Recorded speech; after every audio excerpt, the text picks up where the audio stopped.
ఒకే ఆదేశం ఇచ్చాను. లాస్ట్ మైల్లో ఉండే లాస్ట్ పర్సన్కి ఇది చేరాలి. ఏ విధంగా చేరుస్తారో నాకు అనవసరం. ఆర్గ్యుమెంట్స్ లేవు. No question of tolerance also.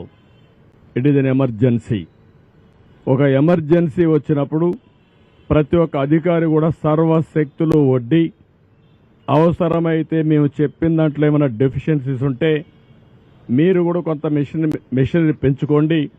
మీకు డిపార్ట్మెంట్స్ ఉన్నాయి, ఎగ్జిస్టింగ్ ఇక్కడ ఉండే డిపార్ట్మెంట్స్ ఉన్నాయి, పూర్తిగా సహకరిస్తారు. నాకు కావాల్సింది లాస్ట్ మెయిల్లో డెలివరీ జరిగి తీరాలి. 2 రోజుల నుంచి ఇబ్బందిలో ఉండే ప్రజలు ఇంకా కూడా ఇబ్బంది పడడానికి వీలు లేదు. అది చాలా స్పష్టంగా ఆదేశాలు ఇచ్చా. ఇంకా ఆదేశాలను అమలు చేయకపోతే చాలా కఠినంగా కూడా వ్యవహరిస్తా. ఆ విషయం కూడా చెప్తున్నా. నేను అందుకే చాలా క్లియర్గా హైరార్కీ ఇచ్చాం. టెక్నాలజీ కూడా మైన్యూట్ డీటెయిల్స్ వర్కౌట్ చేసా. ఆ విషయం కూడా మీకు చెప్పాలి. ఎందుకంటే సింగ్ నగర్కి అన్ని వెహికల్స్ వస్తే అక్కడ అందరూ రావడం, పెద్ద ఎత్తున అక్కడి నుంచి కిందికి పోనీయకుండా చేసే పరిస్థితి వచ్చారు. సింగ్ నగర్లో ఉండే అందరినీ కోరుతున్నా, ఎవరు అక్కడ సమావేశం కావద్దండి. వెహికల్ వస్తే మీ డివిజన్కి, మీ సచివాలయం ఏరియాకి వస్తాయి, అక్కడనే డిస్ట్రిబ్యూట్ చేస్తాను తప్ప ఇక్కడ డిస్ట్రిబ్యూషన్ కూడా ఆపేయమని చెప్పాను. అది కూడా చాలా స్పష్టమైన ఆదేశాలు ఇచ్చాం. ప్రతి ఒక్క వెహికల్లో ఎవరైతే ఒక అక్టోపస్ కానిస్టేబుల్ని, ఒక గ్రే హౌండ్స్ని, ఏపీఎస్సీ స్టాఫ్ని పెట్టాం డెలివరీ ఇవ్వడానికి. వాళ్ళు తీసుకొస్తారు ఇవన్నీ. ఎక్కడన్నా ఇవన్నీ చేయకపోతే పోలీస్ ఆఫీసర్లు కూడా చాలా క్లియర్గా చెప్తున్న హైరార్కీ కూడా మోస్ట్ డిసిప్లిన్ ఫోర్స్ వచ్చి police. Be discipline. Law and order maintain చేసే బాధ్యత మీది.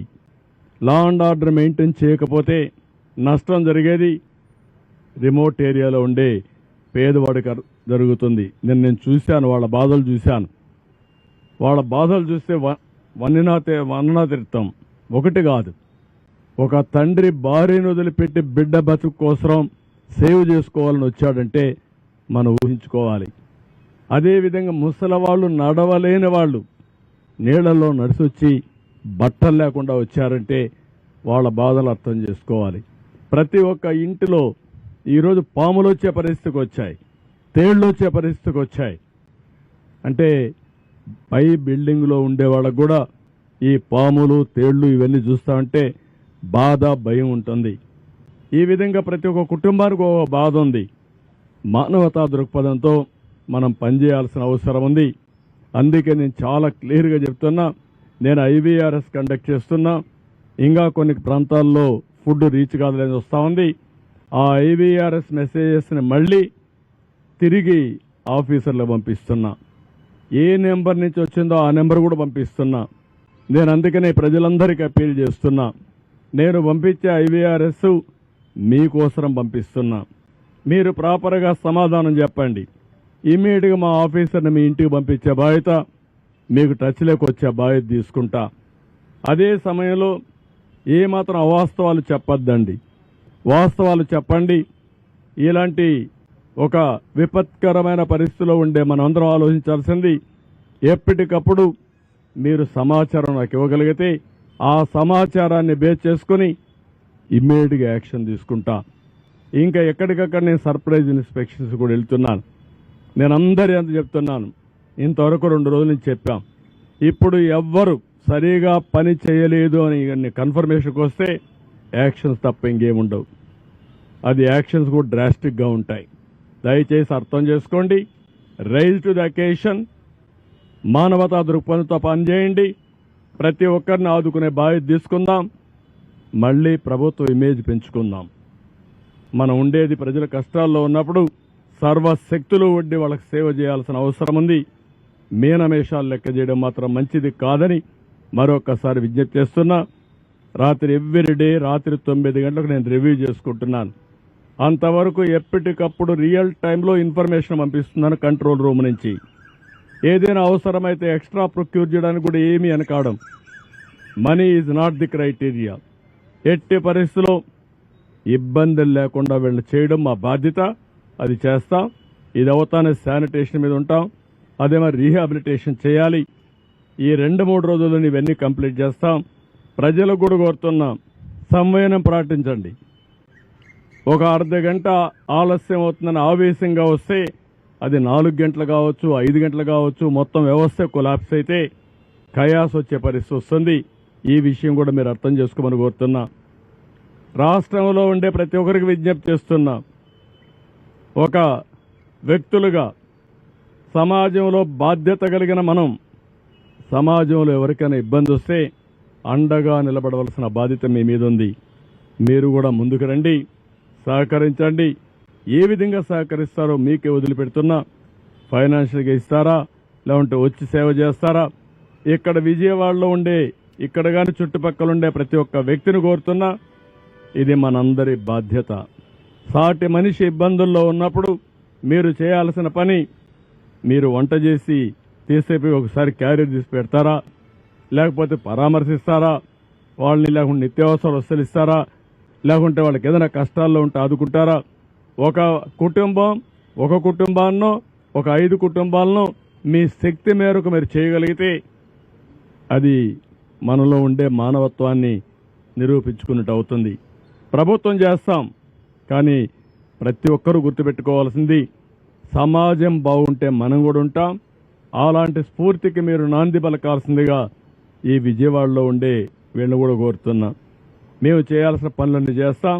ఇక్కడుండే మీడియాను కూడా కోరుతున్నా, చెత్త రాజకీయాలు వద్దు.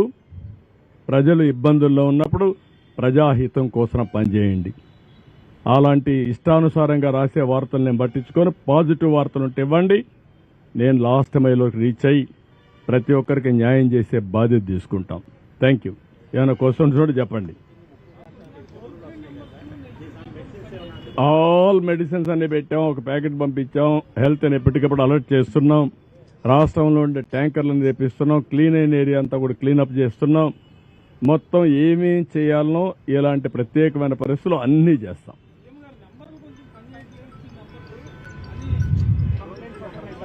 ఓకే, ఆ 2 నెంబర్లు ఇచ్చాను. ఒకవేళ అవసరమైతే ఇంకొక నెంబర్ కూడా ఇస్తాను. నేను వేరే కంట్రోల్ రూమ్ పెడతాం. మొత్తం వ్యవస్థ పెరాలిసిస్ వచ్చింది. 5 సంవత్సరాలు పనిచేయడం మానేశారు. నేను ఇంకా ఏం చేయాలో నాకు కూడా తెలియని పరిస్థితికి వచ్చా ఇప్పుడు. అందుకే ఇప్పుడు ఒక ఆఫీసర్ సస్పెండ్ చేశారు. జక్కంపూడిలో ఒక ఆఫీసరు సరిగా తీసుకపోతే మార్నింగ్ అప్పుడే సస్పెన్షన్ అయింది. ఎక్స్ప్లెనేషన్ కాల్ ఫార్ చేశాను. ఇంకెవరిని నేను ఉపేక్షించను. మంత్రులు కూడా సరిగా చెప్పది చేసిన పని చేయకపోతే వాళ్ళ పైన కూడా చర్యలు తీసుకుంటా. ఎవరైనా నాకు అవసరం.